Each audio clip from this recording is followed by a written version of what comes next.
7:24. Pedro Romero, director de la Maestría de Economía en la Universidad San Francisco de Quito, PhD en Economía, por la Universidad George Mason, se encuentra esta mañana aquí, y Osvaldo Landazuri, analista económico y consultor estratégico, máster en Administración de Negocios, son nuestros invitados en esta mañana para hablar precisamente sobre lo planteado. El gobierno impulsará un diálogo sobre el tema de los subsidios. ¿En qué condiciones debe llevarse a cabo este diálogo? En primer lugar, ¿cuál debería ser la mecánica que de verdad garantice un resultado, un impacto útil y un resultado serio de este diálogo, por una parte? Pero por otra, también, ¿cuáles deberían ser los criterios generales para comenzar a considerar la validez o no, o lo contrario, sobre los subsidios que hoy por hoy el Ecuador tiene vigentes? De manera que gracias por su presencia, y planteamos la primera inquietud, que tiene que ver con las condiciones del diálogo. ¿Cómo promover un diálogo en esta materia? Pedro Romero, buen día. Buenos días, Eduardo. Buenos días, Osvaldo. Efectivamente, una de las cosas que probablemente todavía la gente está tomando con algo de rechazo las medidas adoptadas por el gobierno es que no ha habido quizás la suficiente capacidad de comunicar las ideas acerca de qué es lo que la ciudadanía obtiene a cambio, ¿no? Porque simplemente uno dice, bueno, ahora vamos a tener que pagar más por los galones que se consumen en la gasolina súper, pero por ejemplo no se ha tratado de enfatizar cuáles son los beneficios para la ciudadanía en cuanto a probablemente que lo que se ha dicho, ¿no? Un beneficio podría ser, por ejemplo, ventajas arancelarias o reducciones arancelarias directamente con respecto a adquirir vehículos y ese tipo de cosas. Asimismo, inclusive en la parte técnica la discusión no se ha enfocado en, el gobierno se va a ahorrar 70 centavos más o menos por cada galón en la gasolina súper, pero ¿cuánto se podría incrementar el costo del hecho de que las personas cambien de súper a extra y el subsidio en cada galón de extra es de $1? Aproximadamente. Entonces probablemente la gente va a empezar el grueso del subsidio se puede incrementar. Entonces ese tipo de diálogo no ha existido, y quizás por eso hay algo de rechazo, si se quiere, a la medida.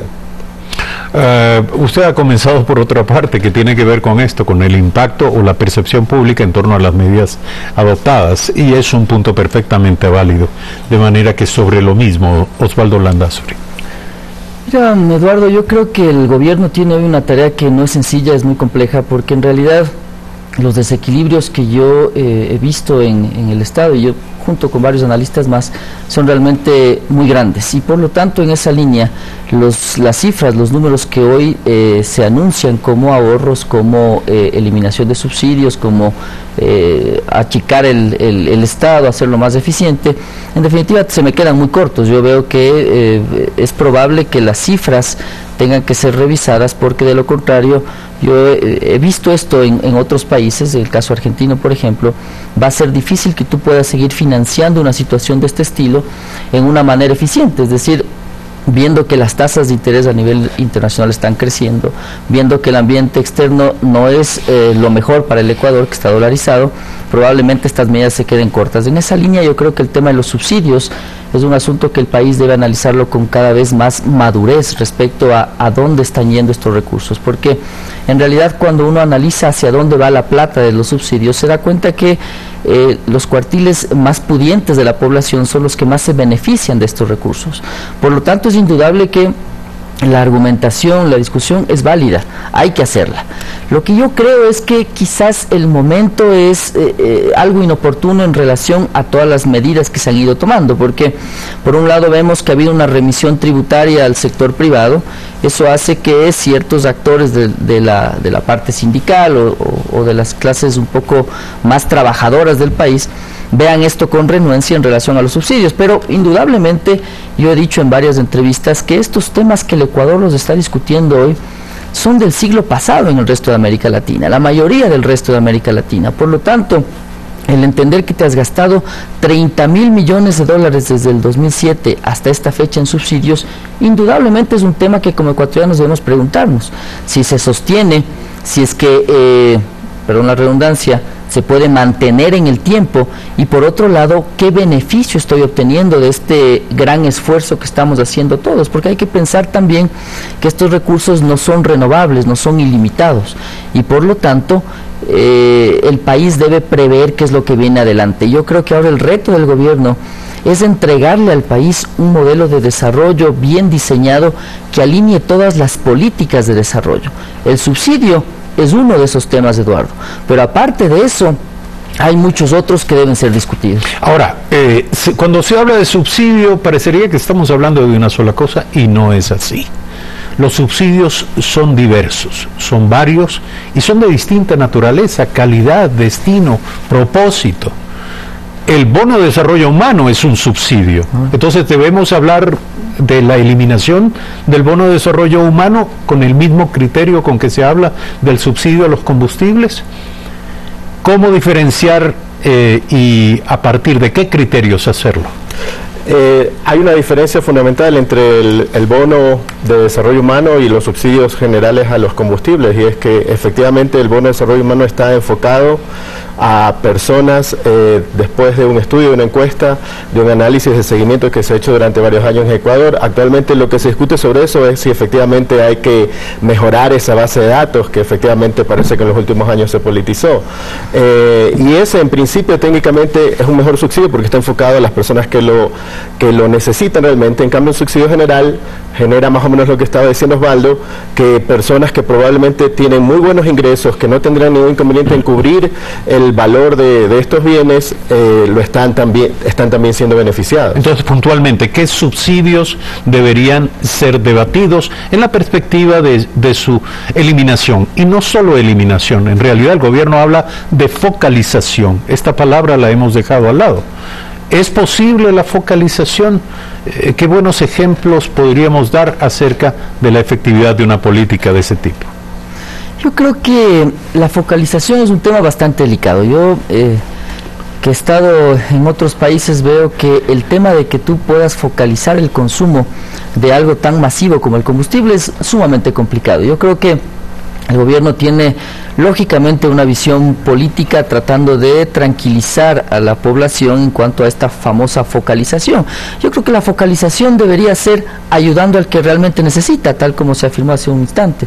Es decir, si es que yo voy a subir el precio del cilindro de gas, por ejemplo, entonces debería hacer que el bono de desarrollo humano crezca en $10, por ejemplo. Si es que voy a hacer que los pescadores, que los transportistas paguen un valor de mercado por los combustibles, entonces yo he dicho, ¿cómo focaliza eso? Focalice dándole el dinero para que la persona directamente para que vaya a comprar a precio de mercado. Es decir, no creando dos precios de mercado o dos sistemas de comercialización. Porque, mire, Eduardo, yo he visto lo que ha pasado en otros países, y cuando tú creas una normativa va a haber 16 millones de personas tratando de ver cómo pasar esa normativa de manera legal e ilegal. Por lo tanto, el riesgo que tú corres, cuando le escuchaba yo al ministro, y lo he hecho en otras ocasiones, que vamos a ver la placa de este auto, vamos a tener la cédula de esta persona, pues esa persona probablemente esté luego alquilando su placa para que otra persona vaya a poner gasolina, él coja un taxi y se beneficia de ese subsidio. Entonces eso es absurdo. La manera de focalizar ese subsidio es entregando el recurso al que realmente lo necesita. Por lo tanto, yo respondo a tu consulta de qué es lo que se debería discutir. Todo se debería discutir. Tenemos un incremento enorme en las ayudas sociales que el gobierno está haciendo, tanto a personas de la tercera edad, a los adultos mayores, es redundante, y al resto de la población que tiene capacidades limitadas frente al resto. Entonces, todo debería entrar en un paquete de análisis, y por lo tanto la focalización debería ser analizando estos temas que son parte del rol social que tiene el gobierno. Ahora, también se ha discutido mucho respecto de si los subsidios o lo contrario, la eliminación de los subsidios logra exactamente lo que se buscaba. Perdón, evitar la distorsión de llevar recursos a quienes no los necesitan. Y lo digo por una razón, porque cuando se comienza a hablar de la eliminación de los subsidios a los combustibles, también hay quienes sostienen que eliminar los subsidios a los combustibles tendrá un impacto muchísimo mayor en los en los precios de los productos en el sector secundario, y que aquí hay un impacto claramente inflacionario que obviamente va a afectar a los más vulnerables en la sociedad. ¿Esto debe ser considerado? A ver, debemos tener claro que hasta ahora simplemente se ha eliminado el subsidio de la gasolina super. Efectivamente, si eso se mantiene en el consumo de cuartiles de personas con ingresos más altos, no debería necesariamente influenciar el precio de víveres y etcétera, que son camiones que utilizan diésel y ese otro tipo de vehículos, inclusive transporte, etcétera, y en realidad no debería haber una influencia directa. Es más bien, ya cuando se vaya a discutir si se debe focalizar o no ese tipo de subsidios, el que uno podría esperar que haya un efecto. Pero es en esa perspectiva que lo estoy preguntando. O sea, básicamente si en el caso de que empezáramos a discutir de eliminar también el subsidio al extra, al diésel, y por ejemplo, en ese caso podría haber un efecto sobre los bienes, los víveres, etcétera, porque son transportados por camiones con diésel. Pero allí podría haber lo que se dijo hace un rato de si se debe focalizar o no en ciertos sectores también un subsidio de este tipo para poder mantener ciertos precios. Ahora, el tema es que los subsidios en general también generan a veces intereses creados, ¿no? Grupos, pueden ser camioneros, etcétera, que van a querer tener ese subsidio y de repente eso genera una distorsión en la economía que tampoco es lo que queremos. Bueno, estábamos hablando hace un instante con un experto en compras públicas. ¿Acaso no debe ser concebido como una forma de subsidio esto de considerar la compra pública como una ventaja a favor de un determinado sector económico o sector productivo, a quien se le da la prerrogativa de tener primera prioridad en la lista de proveedores del Estado? Es decir, ¿no debe todo esto también ser incluido en el debate? Sí, indudablemente que sí. Yo creo que durante la década pasada tenemos una serie de distorsiones que han hecho que la economía hoy tenga situaciones que en el Ecuador no se habían visto antes. Una de ellas es la que tú acabas de comentar, otra de ellas es el nivel de precios general del Ecuador, que hace que en definitiva las industrias que estamos produciendo en el país tengamos desventajas frente a los actores internacionales. En esa línea yo creo que esas distorsiones van a tener un ajuste por las buenas o por las malas. Es decir, si es que el gobierno, por más voluntad que tenga, no tiene la fuerza política para hacerlas, muy probablemente en un país dolarizado como el Ecuador, todos estos ajustes y estas revisiones que tú acabas de comentar van a venir por fuerza. Tampoco es de satanizar el que las compras públicas ayuden a incentivar ciertas cosas que van más allá de únicamente el precio. Eso es indudable.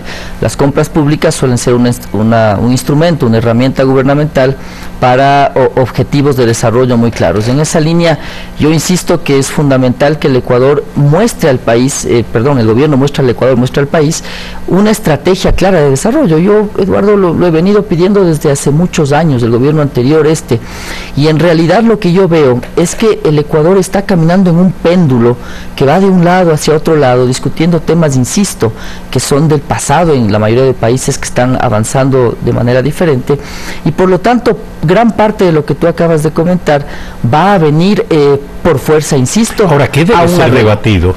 Si no debatimos esto, ¿qué deberíamos estar debatiendo? Esto indudablemente debe ser debatido, pero no solo esto. Yo estoy viendo ahora, por ejemplo, y lo he comentado en varias entrevistas, que tienes tú unas políticas de desarrollo que no están claras. Tienes un ministro de Relaciones Exteriores que está negociando acuerdos de libre comercio, y tienes por otro lado, para dar un ejemplo nada más, un arancel de 15% a insumos para fabricar autos, ensamblar autos localmente, cuando tienes importaciones de Colombia al 0% de arancel. Realmente es una situación horrorosa que no se debió haber visto nunca en la historia de la humanidad, creo yo. Aranceles internos mientras te llega producto importado al 0% desde Colombia. Entonces, ¿esto qué ocasiona? Que tú hayas duplicado la importación de vehículos el año pasado desde Colombia, por ejemplo, en este pequeño ejemplo. Asimismo, hay materias primas en el sector del caucho, en el sector de la pintura, que están buscando competir con el mercado global desde una visión, y desde otra visión le estás poniendo trabas para que sean competitivos, productivos. Entonces, ese, por ejemplo, es un gran debate. Yo por eso he dicho que los números de los subsidios cada vez se me quedan más pequeñitos en relación a los problemas que tiene el país. Y probablemente, insisto, Eduardo, es uno de los temas que debe ser debatido. ¿Y cuáles son las disyuntivas? Solamente para terminar de entender el punto de vista. ¿Las disyuntivas de este debate son aperturismo versus lo contrario? No, yo creo que oponerse a una apertura comercial es absurdo. Lo que yo creo es que debe ser una apertura bien pensada, bien evaluada, bien planificada y bien comunicada al país, porque de lo contrario lo que va a pasar, Eduardo, es que tú vas a tener una combinación que yo creo que puede ser muy explosiva. Vas a tener tú por un lado disminución del Estado, vas a tener por otro lado racionalización de los subsidios, y vas a tener por otro lado acuerdos comerciales con empresas que están sin poder competir con éxito. La combinación puede ser socialmente fatal. Explosiva, sin duda. Entonces, hacia allá va mi comentario, es decir, debemos alinear todo para que caminemos en un mismo sendero, pero de manera ordenada. Yo lo que veo es que tienes por un lado una visión, por otro lado otra visión, y esas a veces chocan, y eso hace que nos quedemos en estas situaciones como la que yo acabé de mencionar. Ahora, el problema de los subsidios, ¿es estrictamente un problema fiscal? ¿Es permitirle al Estado ordenar sus cuentas? ¿Cuál es el impacto de la eliminación o del abandono del uso de estos instrumentos en el sistema productivo nacional? Bueno, así es como lo ha planteado el gobierno, pero en realidad dentro de el subsidio, y solo se va a hacer una reducción nada más de menos de 600 millones, de hecho, en términos de ahorro, pero en realidad es solo una parte de los problemas. Yo quisiera agregar lo que se dijo hace un rato. Lo que sí hace falta es efectivamente una discusión de los temas de integrales con respecto a los problemas de desarrollo que tenemos en Ecuador. Y uno de esos que me sorprende que de hecho no haya habido en la última ley de fomento productivo es las reformas laborales que se necesitan. Yo soy educador y he visto cómo en los últimos años es más difícil para los estudiantes que se gradúan conseguir trabajo. Entonces, en ese sentido, es muy importante, por ejemplo, que discutamos acerca de cuánto nos cuesta a nosotros como sociedad el hecho de que el 55% de la población económicamente activa esté en el subempleo, ¿no? El desempleo se ha mantenido estático, pero la economía se está ajustando siempre a través del subempleo, y eso nos hace una economía que no es competitiva, que pueden venir acuerdos de libre comercio, pero no estamos internamente preparados para poder enfrentar el hecho de que toda nuestra regulación laboral, por ejemplo, inclusive tributaria, no va de la mano de lo que hoy en día se necesita en una economía para que sea más dinámica y más competitiva. Nuevamente le pregunto entonces, ¿qué tiene que ver el debate de los subsidios sobre los subsidios con el tema de la generación de empleo? Lamentablemente es solo un tema más bien del lado fiscal. No se ha tratado de insertar eso dentro de una discusión, en un esquema de una propuesta más integral, y efectivamente lo que estamos viendo es simplemente una manera de, si se quiere, de pellizcar por donde se pueda para ahorrar un poco, y no ni siquiera un plan integral inclusive de reforma fiscal. Entonces sigue faltando, en opinión de nuestros invitados, una visión estratégica de la economía actual y de futuro en el país. Criterios a tomar en cuenta: Pedro Romero, director de la Maestría de Economía de la Universidad San Francisco, y Osvaldo Landazuri, analista económico y consultor estratégico. Esta mañana aquí en Primera Impresión, recién comienza el debate. 7 de la mañana 43, ya volvemos.